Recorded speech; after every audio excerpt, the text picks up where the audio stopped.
জাতীয় সঙ্গীতে সুস্পষ্ট কয়েকটি শিরক রয়েছে। খুব গুরুত্বপূর্ণ একটি বিষয় এবং সেন্সিটিভ বিষয়, একটু মনোযোগ সহকারে শুনেন। আলেম ওলামারা যে এটাকে শিরক বলে, কি কারণে বলে, কয়েকটা কারণ আমি আপনাদের দেখাচ্ছি।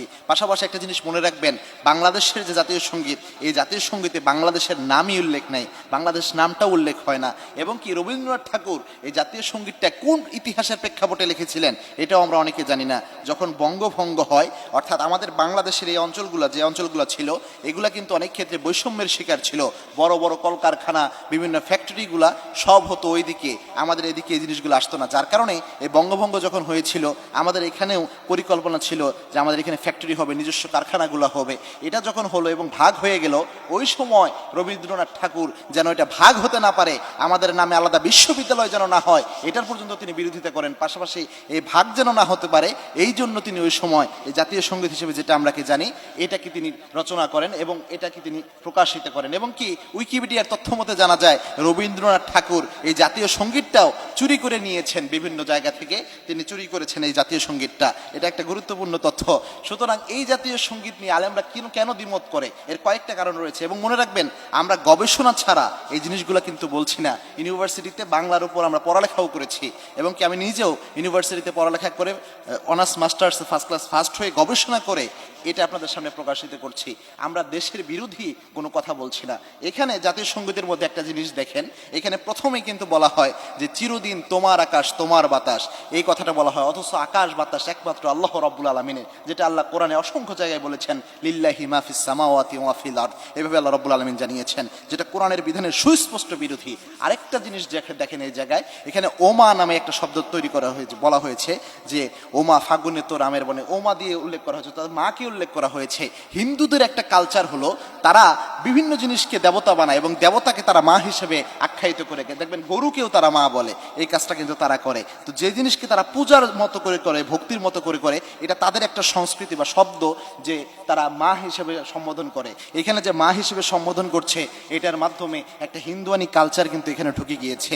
এবং বিশেষ করে এই সবগুলোর ক্ষেত্রে যেগুলো আল্লাহর সৃষ্টি, এই জিনিসগুলাকে তাই মানে ওমা বলে এখানে উল্লেখ করেছে, এইভাবে বলা হচ্ছে। যার কারণে আলেমরা বলছে এটা একটা সুস্পষ্ট শিরক। অনেকগুলো শিরক মিশ্রিত শব্দ এই জাতীয় সঙ্গীতের মধ্যে রয়েছে। দেখেন, আমরা কিন্তু অরিজিনালি যে জাতীয় সঙ্গীত বিরোধী বা দেশ বিরোধী এমন কোনো মানুষ নই।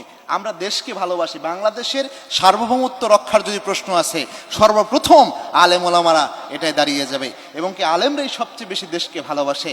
আপনারা দেখেছেন, ব্রিটিশ বিরোধী আন্দোলন থেকে নিয়ে শুরু করে যত বৈপ্লবিক কাজ হয়েছে, সব জায়গায় আলেমদের অ্যাক্টিভিটি রয়েছে। এবং কি রাসূল সাল্লাল্লাহু আলাইহি ওয়াসাল্লাম নিজেও দেশকে ভালোবাসতেন। আল্লাহর হাবিব সাল্লাল্লাহু আলাইহি ওয়াসাল্লাম যখন হিজরত করতে হয়, বাধ্য হয়েছেন যখন হিজরত করার জন্য মক্কা থেকে মদিনার দিকে আল্লাহর হাবিব সাল্লাল্লাহু আলাইহি ওয়াসাল্লাম চলে যাচ্ছেন। চলে যাওয়ার সময় আল্লাহর হাবিব সাল্লাল্লাহু আলাইহি ওয়াসাল্লাম বারবার মক্কার দিকে তাকাচ্ছেন। তাকিয়ে তাকিয়ে আল্লাহর হাবিব সাল্লাল্লাহু আলাইহি ওয়াসাল্লামের চোখ দিয়ে দরদর করে পানি পড়ছিল। আর আল্লাহর হাবিব সাল্লাল্লাহু আলাইহি ওয়াসাল্লাম বলছিলেন, মক্কা তু হাব্বু বিলাদি ইলাইক, এই মক্কা আমার জন্য অনেক বেশি ভালোবাসার। আমাকে যদি মক্কা থেকে বের করে দেওয়া না হতো, আমি কোশ্চিন কালেও মক্কা থেকে বের হয়ে যেতাম না, আমি কোশ্চিন কালেও এই মক্কা ছেড়ে যেতাম না। এই মক্কা আমার জন্য খুব ভালোবাসার। আল্লাহর হাবিব সাল্লাল্লাহু আলাইহি ওয়াসাল্লাম দেশকে অনেক বেশি ভালোবাসতেন। এবং একটা কথা রয়েছে যে হুব্বুল ওয়াতন মিনাল ঈমান, দেশপ্রেম হচ্ছে ঈমানের অঙ্গ। যদি একটা প্রবাদ বাক্যর মতো, তবে আল্লাহর হাবিব সাল্লাল্লাহু আলাইহি ওয়াসাল্লাম দেশের প্রতি মহব্বত, এটা খুব গুরুত্ব আরোপ করেছেন। এবং আপনার দেশের উপর, মুসলমানদের দেশের উপর, ভূখণ্ডের উপর যদি আঘাত আসে, তখন সব মুসলমানদের ঈমানি দায়িত্ব হয়ে যায় এটা, যে ওই দেশকে রক্ষা করার জন্য। সুতরাং আমরা দেশ বিরোধী কোনো শক্তি নই। শুধু এটা আলেম ওলামাদের দাবি, ব্যাপারটি এমন নয়। যারা সুশীল সমাজ দাবিদার, এদের মধ্যেও দেখলাম অনেকেই এটার বিরোধিতা করছেন। অনেক গায়ক, অনেক শিল্পীরা পর্যন্ত, অনেক ইউনিভার্সিটির টিচাররা পর্যন্ত এটার বিরোধিতা করছেন। অর্থাৎ শিক্ষিত মহলের মোটামুটি সবাই এই জিনিসটার বিরোধিতা করছেন, যে আমাদের দেশ বাংলাদেশকে, বাংলাদেশের শব্দ উল্লেখ থাকবে, বাংলাদেশের স্বকীয় যে বৈশিষ্ট্য, আলাদা একটা দেশ, এটা উল্লেখ হবে। এরকম চিন্তা ভাবনা নিয়ে একটা সঙ্গীত হবে আমাদের জাতীয় সঙ্গীত, এটা হতে পারে না। এবং রবীন্দ্রনাথ ঠাকুর এটা এই জন্যই করেছিলেন, তিনি চাইতেন না যে আমাদের একটা আলাদা দেশ হোক, অর্থাৎ বাংলাদেশ একটা আলাদা ভূখণ্ড হোক, একটা আলাদা রাষ্ট্র হোক। আমাদের যে আলাদা একটা রাষ্ট্র রয়েছে, একটা যে আলাদা সার্বভৌমত্ব রয়েছে, এটাকে স্বীকৃতি দেওয়ার জন্য কিন্তু এই যে জাতীয় সঙ্গীত, এটা না। সুতরাং এই বিষয়টা আমাদের একটু মাথায় রাখা উচিত, যেটাকে আমরা জাতীয় সঙ্গীত হিসেবে পড়ছি, অথচ এটা আমাদের দেশের স্বার্থের বিরুদ্ধে। এবং রবীন্দ্রনাথ ঠাকুর সারা জীবনই বাংলাদেশের স্বার্থের বিরুদ্ধে ছিলেন। যখন ঢাকা বিশ্ববিদ্যালয় করার প্ল্যান করা হয়, সবচেয়ে বেশি বিরোধিতা করেছেন এই লোকটি।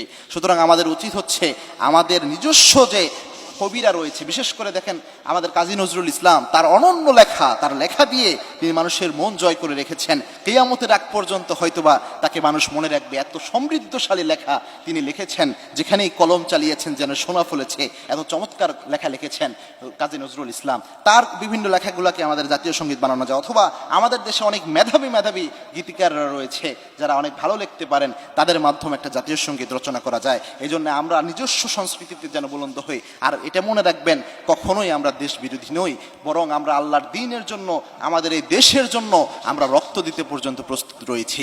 কেননা আল্লাহর হাবিব সাল্লাল্লাহু আলাইহি ওয়াসাল্লাম নিজেও রাষ্ট্র রক্ষার জন্য রক্ত দিয়েছেন।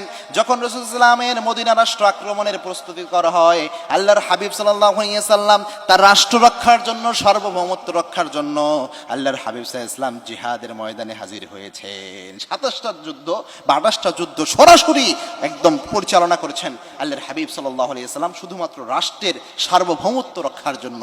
সুতরাং আমাদের দেশ যদি আঘাতপ্রাপ্ত হয়, কোনো ধরনের অপসংস্কৃতি যদি আমার দেশে ঢুকতে চেষ্টা করে, অথবা পরাশক্তি যদি আমার দেশের উপর কোনোভাবে প্রভাব বিস্তার করতে চায়, সবার প্রথমে আমরাই ইনশাল্লাহ দাঁড়িয়ে যাব। আল্লাহ রাব্বুল আলামিনের কাছে সবসময় আমরা দোয়া করি, আল্লাহ রাব্বুল আলামিন আমার এই লাল সবুজের পতাকা, আমার এই বাংলাদেশকে সকল প্রকার অপশক্তি থেকে আল্লাহ রাব্বুল আলামিন হেফাজত করুন। আল্লাহুম্মা আমিন।